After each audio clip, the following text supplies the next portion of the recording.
Bien-aimés, sur le salut, les prophètes ont fait porter leur interrogation et leur recherche, eux qui ont prophétisé pour annoncer la grâce qui vous est destinée.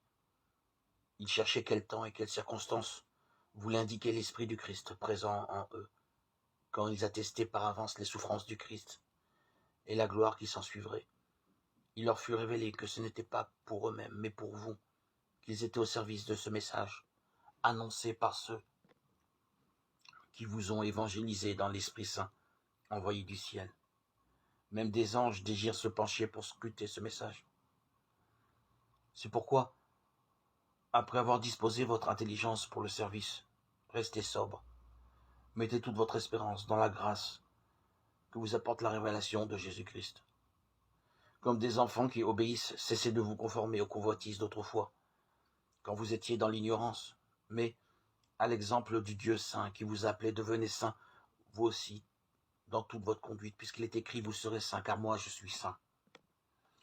La lettre de Saint Pierre à Paul, 1:10, offre un étonnant condensé de l'histoire du salut.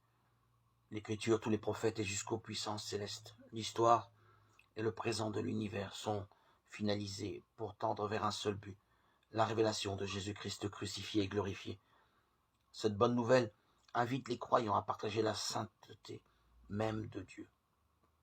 À des petites communautés chrétiennes plus ou moins marginalisées et persécutées, la première lettre de Pierre rappelle l'immense espérance qui leur permet de relever la tête. Elles sont appelées à vivre dans le présent, cette sainteté qui ne les met pas à part du monde, mais qui, au contraire, fait d'elles le signe d'une vie nouvelle, hors des convoitises qui divisent, partageant et manifestant la gloire de Dieu.